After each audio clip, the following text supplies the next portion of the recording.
নমস্কার দর্শক বন্ধুরা, রেপ স্পোর্টস বাংলা আপনাদের সবাইকে স্বাগত। আমি দেবাশিস। আমার পাশে যে বসে আছে তার নতুন করে পরিচয়ের কোনো অপেক্ষা রাখে না। আপনারা সবাই তাকে চেনেন এবং ভালোবেসেছেন। প্রীতম কোটাল আমার সঙ্গে আছে এবং প্রীতমের সঙ্গে আমরা নেক্সট কিছু মিনিট আড্ডা দেব। অবশ্যই সে প্রীতম এখন কি করছে, দলবদল আর সামনেই যেহেতু মানে কী ভাবনা, চেন্নাইতে কীরকম কাটছে, এই নানাবিধ বিষয় নিয়ে আমরা আলোচনা করবো। প্রীতম, সব থেকে প্রথমে এই ব্রেকটা কিভাবে কাটাচ্ছ? খুবই ভালো কাটাচ্ছি, বিকজ আমাদের তো এই ব্রেকটাতেই আমাদের সবসময় নির্ভর করে থাকতে হয়। তো সেই জায়গা থেকে হ্যাঁ, যে মানে বাড়িতে আছি, কিছুদিন আগে আমি মানে বাড়িতেই এখন বেশিরভাগটা সময় কাটাচ্ছি। আর অবশ্যই আমার যে ডেলিকার যে রুটিন থাকে, জিম ট্রেনিং, কিছুটা প্রথম দিকে আমি 10-15 দিন 20 দিন একটা ভালো রেস্ট নিয়েছি। তারপরে আস্তে আস্তে এখন আবার সিজনের জন্য রেডি হচ্ছি। এইগুলো চলছে, সব কিছুই ভালো চলছে এবং একটা ভালো টাইম স্পেন্ড করছি ফ্যামিলির সাথে। অনেক দিন পর এতদিন রেস্ট, তো ভালো লাগছে।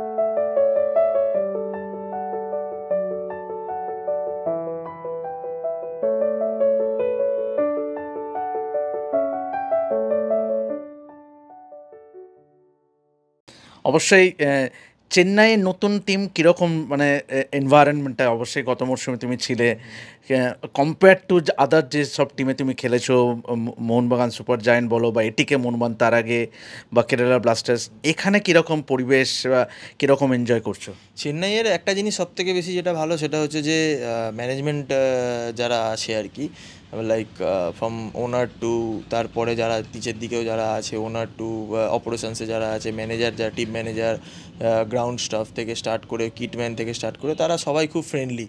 এবং ফ্রেন্ডলির থেকে বড় কথা, পরিবেশটা খুব ভালো, মানে ম্যানেজমেন্টের দিক থেকে কোনো প্রবলেম থাকে না। অনেক সময় অনেক টিমে থাকে যে ম্যানেজমেন্টের দিক থেকে অনেক কিছু প্রবলেম থাকে। তো মানে এরকমও, মানে এরকম এত আমরা হয়তো আমাদের টিমটা এবছর যেরকম চেন্নাই যে টিমটা ছিল, তা সেইভাবে আমরা খেলতে পারিনি বা সেইভাবে আমরা সাফল্য দিতে পারিনি ক্লাবকে। তারপরেও আমরা মানে যখন যেটা চেয়েছি সেটা সবসময় মানে তারা দেওয়ার চেষ্টা করেছে, এবং কোচ যখন যেটা চেয়েছে সেটা পেয়েছে। তো সেই জায়গা থেকে আমাদেরও কিছু কর্তব্য থাকে টিমের জন্য কিছু দেওয়া, বাট সেটা হয়তো একটা বছরে এরকম যায় এক একটা টিমের, বাট আমরা সেরকম কিছু দিতে, মানে হয়তো আমাদের বেস্টটা দিতে পারিনি ক্লাবের হয়ে। তো তারপরেও ক্লাব যেভাবে আমাদের সাথে ব্যবহার করেছে, মানে ব্যবহার বলতে মিন দ্য সেন্স, আমি এটা বলতে চাইছি যে মানে ক্লাবের দিক থেকে কোনো মানে বাজে বিহেভিয়ার বা কোনো কিছুর কমতি সেটা ক্লাব রাখেনি। তো সেই জায়গা থেকে আমি বলবো যে Chennai one of the best club আমার মনে হয়, যে ম্যানেজমেন্টের পার্টের দিক থেকে। এবং দেখো, inside the ground obviously player and কোচকে যা করার করতে হবে। তো সেখান থেকে হয়তো এবছর আমরা একটু ল্যাক বলবো না, আমাদের যা পোটেনশিয়াল ছিল সেই পোটেনশিয়াল অনুযায়ী হয়তো আমরা খেলতে পারিনি। যা টিম আমাদের ছিল সেই টিম অনুযায়ী অ্যাটলিস্ট আমাদের টপ 3 না হলেও টপ 6-এ থাকা ওই দরকার ছিল। তো সেটা হয়নি, বাট আগামী দিনে নেক্সট ইয়ার হবে। আমরা চেষ্টা করব সবাই মিলে, যদি আমরা ঠিক মাইন্ডসেট নিয়ে, ঠিক মেন্টালিটি নিয়ে আমরা নামতে পারি, এনভায়রনমেন্ট যদি ভালো থাকে, তো তাহলে আমরা নিশ্চয়ই আমাদের যা টিম আছে তাতে আমরা টপ 6-এ যেতে পারবো, বা আমাদের সামনে লক্ষ্য থাকবে যে আমরা টপ 3 বা টপ 2 এর মধ্যে থাকার। প্রীতম, তোমার কন্ট্রাক্টটা যেটা আছে সেটা হলো, তোমার সঙ্গে কথা হচ্ছিল এই সাক্ষাৎকারটা নেওয়ার আগে, যে তোমার একটা ক্লজ আছে যে মিউচুয়াল এগ্রিমেন্টে, মিউচুয়াল কনসেন্টে তুমি কিন্তু বেরিয়ে আসতে পারো। যে কিছু মানে কোনো বেটার কোনো অফার এলে কি এরকম তুমি ভাববে, মানে আমি কোনো দলের থেকে যদি বেটার অপরচুনিটি আসে? দেখো, অবভিয়াসলি সেটা তো ডিপেন্ড করবে আমার প্রেজেন্ট ক্লাব চেন্নাই এবং যে টিম থেকে অফার আসছে সেটার উপর ডিপেন্ড করবে। বাট হ্যাঁ, অবভিয়াসলি যে আমি যখন আমি কেরালা থেকে জানুয়ারিতে চেন্নাইতে যাই, আমি ওইভাবেই সাইন করেছিলাম যে ফার্স্ট 6 মাস আমি ওখানে থাকবো, এবং তারপরে আমার কন্ট্রাক্ট এক্সটেন্ডেড আছে। এবং সেই জায়গা থেকে চেন্নাই ওই টাইমে আমাকে যেভাবে সাপোর্ট করেছিল, পুরো ওভারঅল ক্লাব, তো সেখানে আমি বলবো চেন্নাইয়ের কাছে আমি থ্যাঙ্কস, যে আমি ওই টাইমটা ওই জানুয়ারির ওই টাইমটাতে আমি ওখানে গিয়ে তারপরে সবকটা ম্যাচ আমি খেলেছি ওখানে। এবং তারপরে এখন আমাদের যদি ট্রেনিং স্টার্ট হয় আমি গিয়ে ট্রেনিংয়েও জয়েন করবো। এবারে দেখো অফারটা যদি আসে তারপরে আমি চিন্তা ভাবনা করবো, বাট তার আগে আমি এখন যেহেতু আমার সামনে চেন্নাই, তো আমি চেন্নাই নিয়েই ভাবছি। বাট এখন ওই যেটা তুমি বললে যে যদি অফার আসে, যদি আসে তো তখন সেটা তো ক্লাব টু ক্লাব কথা। আমার ইঙ্গিতটা কিন্তু পরিষ্কার, কেননা অবশ্যই যদি মোহনবাগান থেকে যদি, মানে যদিও এখনও কোনো এরকম আলোচনা হয়নি, বা যদি ভবিষ্যতে যদি আসে এরকম offer, would you love to return to Mohun Bagan super giant? কেননা যে ক্লাবের হয়ে তুমি জিতেওছো আইএসএলে।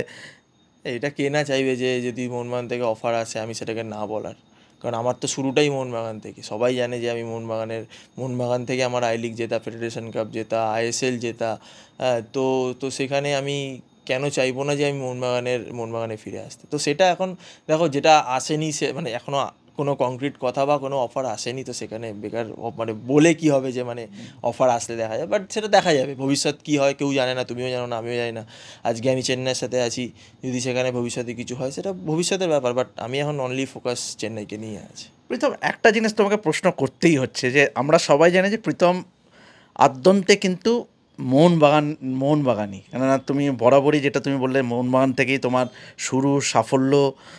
কিন্তু কোনোভাবে কোনো সময়ে যদি ইস্টবেঙ্গল থেকে অফার আসে, তুমি কি ভাববে? প্রীতম কোটাল কি ভাববে?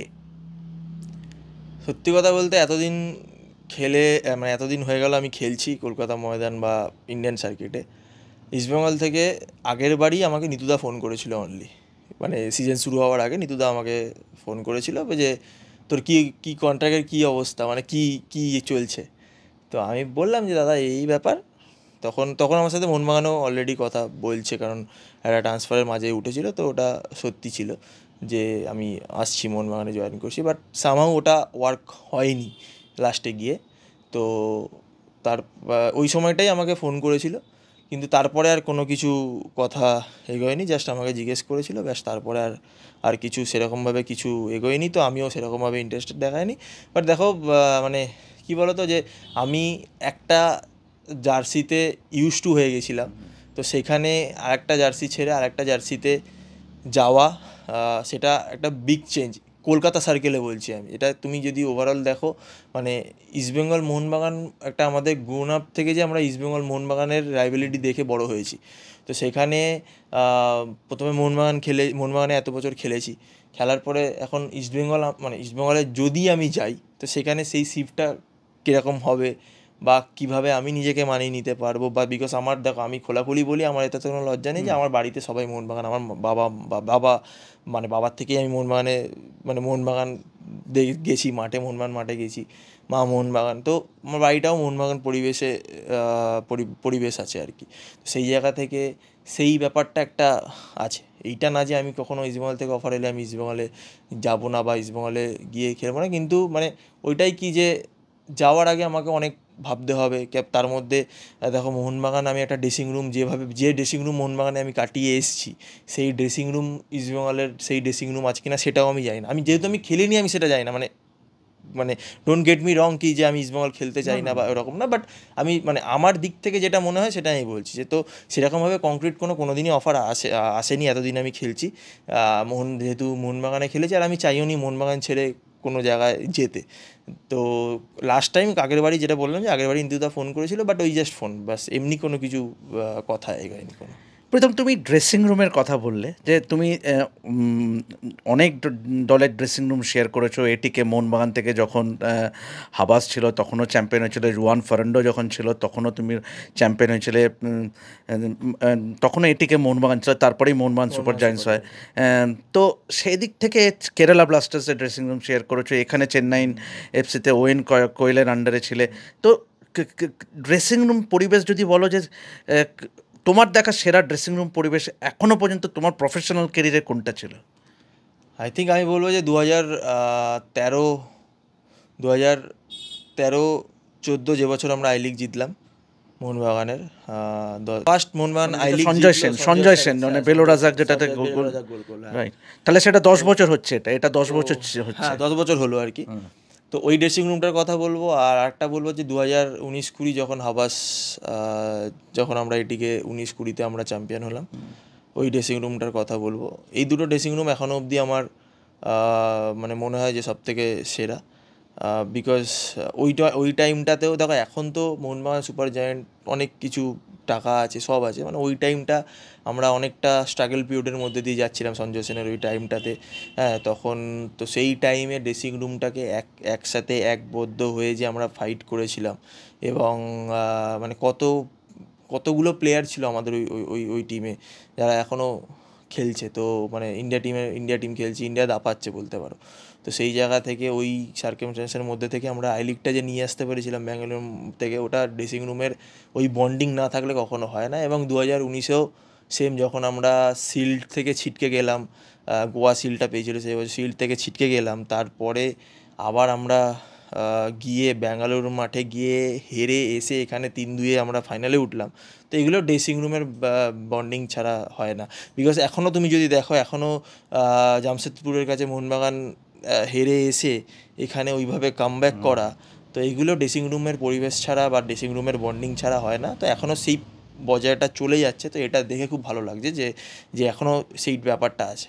প্রীতম, তোমার কথার রেস ধরেই আমি বলছি আমার পরবর্তী প্রশ্ন, যে মোহনবাগানের এই যে তুমি ড্রেসিং রুমের পরিবেশের কথা বললে, মোহনবাগানের গত 2 মরশুমে যে ডমিনেন্স ইন্ডিয়ান ফুটবলে, তাতে সেটা কিভাবে দেখছো? এই যে একচেটিয়া প্রাধান্য, আইএসএল, লিগ, শিল্ড, কাপ, গতবারে চ্যাম্পিয়ন, তো কি মানে মোহনবাগানের সত্যি কি কোনো দুর্বলতা আছে বা লক্ষ্য করেছো তুমি? মানে যদিও রাইভাল প্লেয়ার তুমি, তো বলা উচিত নয়, কিন্তু তোমার জাস্ট জিজ্ঞেস করছি। দেখো, দুর্বলতা সব টিমেরই আছে। আজকে রিয়াল মাদ্রিদ এত স্টার প্লেয়ার, তারা কিন্তু চ্যাম্পিয়ন্স লিগ ফাইনালে উঠতে পারলো না। চ্যাম্পিয়ন্স লিগ কারা জিতলো? পিএসজির মতো একটা টিম, যাদের নামি প্লেয়ার হয়তো একটা দুটো তিনটে আছে। ফুটবলটা এখন অল অ্যাবাউট ট্যাকটিক্স হয়ে গেছে। ট্যাকটিক্যালি যে যত বেশি স্ট্রং খেলবে, অবশ্যই প্লেয়ার তো ইম্পর্টেন্ট, বাট ট্যাকটিক্যালি তুমি যদি যত স্ট্রং হবে তত তোমার টিম ভালো জায়গায় যাবে। তো সেই জায়গা থেকে সবারই দুর্বলতা আছে, সব টিমেরই আছে। বাট মোহনবাগানের যেটা মানে অ্যাডভান্টেজ যেটা হচ্ছে যে মানে অনেকগুলো চ্যাম্পিয়ন প্লেয়ার একটা টিমে আছে। মানে ধরো, আজকে যদি ম্যাকলারেন বসে যায়, সেখানে কামিংস নামছে। আজকে যদি স্টুয়ার্ট বসে যায়, দিমি নামছে। আজকে তুমি যদি দেখো রড্রিগেস একটা ম্যাচ খেলছে না, তো সেখানে দিব্যেন্দু এসে ভালো পারফর্ম করছে। হ্যাঁ, তুমি যদি দেখো যে সুভাশিস খেলছে না, তো আশিক এসে লেফট ব্যাকে ভালো পারফরমেন্স করছে। তো তো সেই সেই জায়গাটা একমাত্র বিশাল মনে হয় চেঞ্জ হয়নি। তো মানে বিশালের জায়গাটা চেঞ্জ হয়নি। তো এছাড়া সবই মোটামুটি লিস্টান, মনবীর, তো ওই জায়গাটা মাঝখানে থাপা, আপুইয়া, টাংরি, মানে কাকে খেলাবে? তো সেই জায়গাটাকে মোহনবাগানকে অনেক ডমিনেন্স করার ক্ষেত্রে এগিয়ে দিচ্ছে, যেটা আদার্স ক্লাবদের হয়তো একটা দুটোর বেশি বা তিনটের বেশি championship player, champion mindset player বা চ্যাম্পিয়ন মানে স্টার প্লেয়ার নেই। তো সেই জায়গাটা তোমার গ্যাপ করে দিচ্ছে অনেকটা।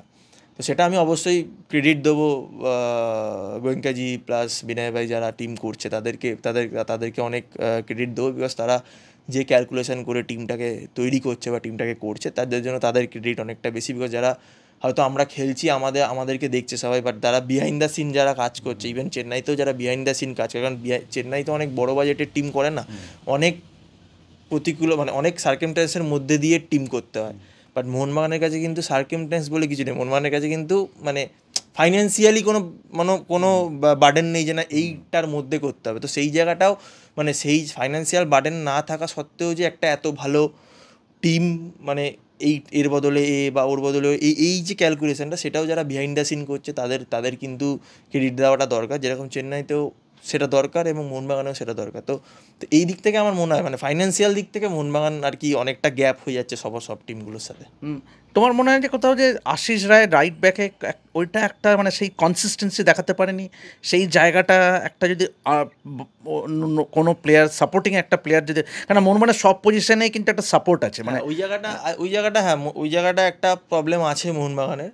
এখন হয়তো নিশ্চয়ই তারা যারা টিম করছে তারা অবশ্যই চিন্তাভাবনা করছে সেই জায়গাটা নিয়ে। বিকজ দিব্যেন্দু মেকশিফট করে খেলতে পারে ওই জায়গাটা, রাইট ব্যাক, সেন্টার ব্যাক ওই জায়গাটা খেলতে পারে। But Dibyendu proper right back না, ও সেন্টার ব্যাক, বাট ও খুব ভালো ট্যালেন্ট। ওকে যদি রেগুলারলি ইউজ করা যায়, আশা করছি আগামী দিনে রাইট ব্যাকে তৈরি হতে পারবে। তো সেই জায়গাটা হয়তো ভাবছে অনেকে। বাট হ্যাঁ, ওই জায়গাটা একটাই, শুধু আশিস আছে। আশিস কন্টিনিউয়াসলি খেলে যাচ্ছে এবং ইমপ্রুভ করছে, ডে বাই ডে ইমপ্রুভ করছে, এমন না যে খুবই মানে না, ঠিক আছে, ইমপ্রুভ করছে, আস্তে আস্তে খেলবে, আরও ভালো খেলবে আগামী দিনে। হ্যাঁ, তোমার বাদিকে যদি সুভাশিস আছে, সুভাশিস যদি না খেলে আশিক খেলে, তুমি যদি ফাইনালটাই দেখো, ফাইনালে ব্যাঙ্গালুরু জিতছিল 1 গোলে, তুমি যদি দেখো যে সাহাল নামলো, আশিক নামলো, কামিংস উঠে গেল, দিমি নামলো, তারপরে তুমি দেখো গেম কোথাও ব্যাঙ্গালুরু আর পারলোই না, বিকজ ব্যাঙ্গালুরুর কাছে ওই বেঞ্চ স্ট্রেংথ নেই, সেখানে ব্যাঙ্গালুরু হেরে গেল। তো সেই জায়গাতে মোহনবাগানের কাছে বেঞ্চ স্ট্রেংথ আছে, মোহনবাগান বেরিয়ে গেছে। তো হ্যাঁ, তুমি যেটা বললে যে রাইট ব্যাকের দিকটা, হ্যাঁ হয়তো তারা ভাবছে সেটা নিয়ে, কিন্তু আমার মনে হয় যে আশিস খুব মানে ডে বাই ডে ইমপ্রুভ করছে আস্তে আস্তে, তো আগামী দিনে আরও করবে। প্রীতম, মিস করো মানে মোহনবাগানের ওই পরিবেশ, ওই ড্রেসিং রুম, মানে দেখো এটা বলতেই হচ্ছে আমাকে, কেননা কোথাও গিয়ে যেখানে বললে না একটা আবেগ কাজ করে, সেই আবেগটাকে মিস করো মানে? হ্যাঁ, দেখো মিস করি কি করি না, দেখো অ্যাজ এ প্রফেশনাল প্লেয়ার আমাদের মিস করি কি করি না এটা তো ভাবা আমাদের উচিত না, বিকজ আমাদের যেখানে খেলতে হবে সেখানে খেলতে হবে ব্যাস। হ্যাঁ, অবভিয়াসলি অ্যাজ এ কলকাতার ছেলে হয়ে কলকাতার মাঠে খেলা, এটা তো একটা আলাদা ফিলিংস। এটা কেউ বলুক না বলুক, অস্বীকার করুক, এটা যে যে অস্বীকার করবে সে তার মানে মিথ্যা কথা বলছে, টু বি অনেস্ট, সে মিথ্যা কথা বলছে। কিন্তু হ্যাঁ, অবশ্যই মিস করি, কিন্তু এখন যেহেতু কিছু কিছু করার নেই, এখন আমাদের এটা লাইফ, আমাদের যেখানে খেলতে হবে, যে জার্সি পরে খেলতে হবে, সেই টিমের জন্য আমাদের 110% দিতে হবে, যেটা বরাবর করে এসেছি, এখনও করছি। তো আগামী দিনে দেখা যাক কী হয়। প্রীতম, ইস্টবেঙ্গল প্রসঙ্গে যদি একটু আসি আমরা, অবশ্যই তোমার কি মনে হয় ইস্টবেঙ্গলের গত মরশুমে কিন্তু বেশ ভালো দল করেছিল, খাতায় কলমে কিন্তু বেশ ভালো দল করেছিল, কিন্তু কাঙ্ক্ষিত সাফল্যটা আসেনি।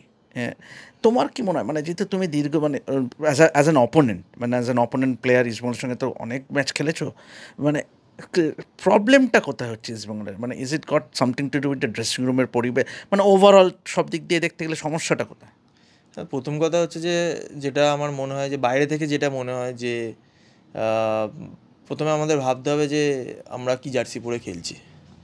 তো আমাদের আমাদের মানে আমাদের নাম যেটা আছে সেটা হচ্ছে মাঠের বাইরে, মাঠের ভেতরে কিন্তু সবাই আমরা সেম। আর আমাদের কাছে একটাই লক্ষ্য, যে ব্যাচটা পরে খেলছি, সেই ব্যাচটার সম্মানটা আমাদের সব থেকে বেশি, সেই ব্যাচটার জন্য খেলা। তো সেটা প্লেয়াররা বুঝতে পারছে কি পারছে না সেটা তো আমি জানি না, বা আমি ড্রেসিং রুমে নেই, আমি জানি না। এবং আমার মনে হয় যে সেখানে যদি আরও 2-3টে বেশি বাঙালি প্লেয়ার থাকতো, তাহলে হয়তো বোঝাতে পারতো বা বুঝতে পারতো। অবভিয়াসলি অনেক বাঙালি প্লেয়াররা আছে, যেমন আছে তারা, সৌভিকদা আছে, সৌভিকদা যেভাবে যে বছর খুব দায়িত্ব নিয়ে খেলেছে মাঝ মাঠটায়, যদি দেখা যায়, যদি আমরা ওভারঅল দেখি, তাহলে সৌভিকদা খুব মানে মাঝমাঠটা খুব দায়িত্ব নিয়ে খেলেছে, এবং যে লোড সৌভিকদা নিয়েছে সেটা আমার মনে হয় না আরও কোনো মিডফিল্ডার নিয়েছে। তো এই যে দায়িত্বটা, এই দায়িত্বটা আর কটা প্লেয়ার নিয়েছে সেটাও তো ভাবতে হবে। আমি হেরে যাচ্ছি, হেরে বাড়ি চলে যাচ্ছি, ঠিক আছে, সেটা কোনো ব্যাপার না, আলটিমেটলি আমি কোন ক্লাবটাকে রিপ্রেজেন্ট করছি সেটা বেশি বেশি ইম্পর্টেন্ট। তো আমার মনে হয় যে কেউ নামের জন্য খেলো না, যদি খেলতে হয় তো ব্যাচের জন্য খেলো। তো সেটা আমার মনে হয় একটু মিসিং হয়েছে ইস্টবেঙ্গলে।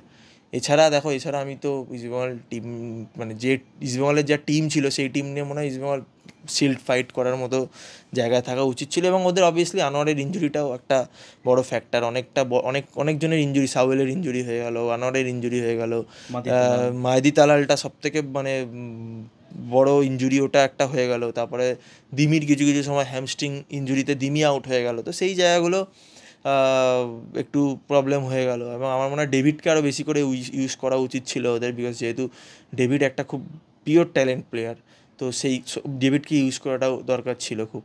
তো সেই জায়গা থেকে আমার মনে হয় যে ইস্টবেঙ্গল ওই জায়গাগুলোতে ইঞ্জুরিগুলো থেকে পিছিয়ে গেল। আদার দেন দ্যাট, আমি যেটা বললাম যে ওই নামের জায়গাটা ছেড়ে যদি ব্যাচের জন্য খেলতে হয়, তো সেই জায়গাটা আমি সৌভিকদা ছাড়া আর কারোর মধ্যে দেখতে পাইনি। প্রীতম, শেষ কিছু প্রশ্ন। অবশ্যই আইএফএ একটা খুব ভালো সিদ্ধান্ত নিচ্ছে, সেটা হলো ভূমিপুত্র বাড়ানো, মানে কলকাতা লিগ তুমি জানো যে বিদেশি খেলানো যায় না, সেক্ষেত্রে 4 জন বাড়িয়ে 5 জন করা হয়েছে। এবং রাজ্য সরকারও, ক্রীড়া দপ্তরও চাইছে, ক্রীড়ামন্ত্রীও চাইছেন যে আরও বেশি মাত্রায় যেন প্রিমিয়ার লিগের ক্লাবগুলো যেন ভূমিপুত্র খেলায়। এই সিদ্ধান্তটাকে তুমি সমর্থন করো? কেন বাঙালি প্লেয়ার তো সেই অর্থে জাতীয় দলেও হাতে গোনা। আমি তো সমর্থন করব এটাকে যে পুরোই বাঙালি খেলুক। যদি সেরকমই হয় প্রত্যেকটা ক্লাব সবাই বাঙালি ছেলেকে খেলাক, 5টা কেন হবে? 5টা কেন বাঙালি? 5টা বাঙালি ছেলে একটা 11 সাইড টিমে 5টা বাঙালি ছেলে মিনিমাম খেলাতেই হবে। মিনিমাম খেলিয়ে কী হবে? লাভটা কী হবে? বাংলার ফুটবলের লাভ কী হবে? 5টা বাঙালি ছেলে আর 5টা বাইরে থেকে ছেলে আসছে। আজকে আমাদের কটা বাঙালি ছেলে বাইরে গিয়ে খেলতে পারে? এমনি স্টেট লিগে বলছি আমি। আইএসএল ছেড়ে দাও, আইএসএল আই লিগ ছেড়ে দাও, স্টেট লিগে কটা বাঙালি ছেলে বাইরের লিগে গিয়ে খেলছে? গুণে দেখাতে পারবে না তুমি, কারণ তারা জায়গাই দেবে না। তো আমরা কেন সেই জায়গাটা দিচ্ছি যে বাইরের ছেলে এসে এখানে খেলছে? সেটা কারা দায়িত্ব নেবে? ক্লাবদেরই দায়িত্ব নিতে হবে। আইএফএ রুলসটাই বা হবে কেন? আমরা যখন ধরো 2010-11 থেকে তখন রুলস ছিল, 10, 11, 12, 13, 14 রুলস ছিল। আমি তো লাস্ট ইয়ার থেকে রুলসটা শুনছি যে 6টা না 7টা, 5টা না 4টে, 5টা যেরকম খেলতে হবে, ফরেনার উঠে গেছে। অবশ্যই ফরেনার উঠে গেছে, ভালো কথা, তাতে আমাদের মানে ইন্ডিয়ান ছেলেরা বেরোবে। যেহেতু এটা কলকাতা লিগ হচ্ছে, বাংলার লিগ হচ্ছে, তো সেখানে আমার মনে হয় যে বাঙালি ছেলেদের প্রাধান্যটা বেশি দেওয়া উচিত। আমি বাইরের ছেলেদের এগেনস্টে যাচ্ছি না, কিন্তু আমি যেটা বোঝাতে চাইছি যে তুমি 5টা বাঙালি ছেলে কী হবে? 5টা বাঙালি ছেলে খেলিয়ে রাদার দেন এটাকে বাড়িয়ে তুমি 8টা করো, 9টা করো, ইভেন তুমি রুলসই তুলে দাও যে সব বাঙালি ছেলে খেলাতে হবে। যদি কোনো ক্লাব চায় সব বাঙালি ছেলে খেলাতে পারে, কিন্তু 5টা কেন হবে? 5টা বাঙালি ছেলেতে কী হবে? মানে একটা টিমে 5টা বাঙালি ছেলে খেলছে, তাহলে মানে কোথায়, তাহলে আদার্স বাঙালি ছেলে কোথায় খেলবে? এইটা হচ্ছে আমার কথা। 5টাটা কোনো সলিউশন না। সলিউশন হচ্ছে তুমি যদি চাও তুমি সবাইকে খেলাও, কিন্তু 5টা বাঙালি ছেলেতে মানে আমার মনে হয় না যে 5টা বাঙালি ছেলে খেলিয়ে কোনো ক্লাব কোনো ইমপ্রুভমেন্ট করতে পারবে, বাঙালি ছেলেদের কিছু ইমপ্রুভমেন্ট হবে। দরকার পড়লে 8টা 9টা বাঙালি ছেলে খেলাও, 7টা 8টা বাঙালি ছেলে খেলাও, ঠিক আছে? বাইরের ছেলে যদি, অবশ্যই বাইরের ছেলেরা আসে খেলতে এখানে, বাইরের ছেলে খেলাক, আমি সেটাতে বাইরের ছেলেদের এগেনস্টেও কথা বলছি না, বা কিন্তু যেহেতু কলকাতা লিগ হচ্ছে, এখানে কলকাতার ছেলেদের প্রাধান্য বেশি দিতে হবে। তারপরে বাইরের স্টেট থেকে যারা ছেলেরা আসে তারা এসে খেলুক, কোনো অসুবিধা নেই, কিন্তু কলকাতার ছেলেদের প্রাধান্য আগে থাকবে। প্রত্যেকটা টিমে অ্যাটলিস্ট 7টা থেকে 8টা বাঙালি ছেলে খেলানো দরকার। তো আপনারা শুনলেন যে প্রীতমের এই সাক্ষাৎকারটি, আশা করি আপনাদের ভালো লাগবে এবং অবশ্যই কমেন্ট সেকশানে গিয়ে জানান যে কেমন লাগলো ইন্টারভিউটা। তো এভাবেই দেখতে থাকুন, যাবতীয় ফুটবলের আপডেট পেতে অবশ্যই চোখ রাখুন রেপ স্পোর্টস বাংলার পর্দায়। আপাতত সাইন অফ করছি, দেখতে থাকুন রেপ স্পোর্টস বাংলা। ধন্যবাদ।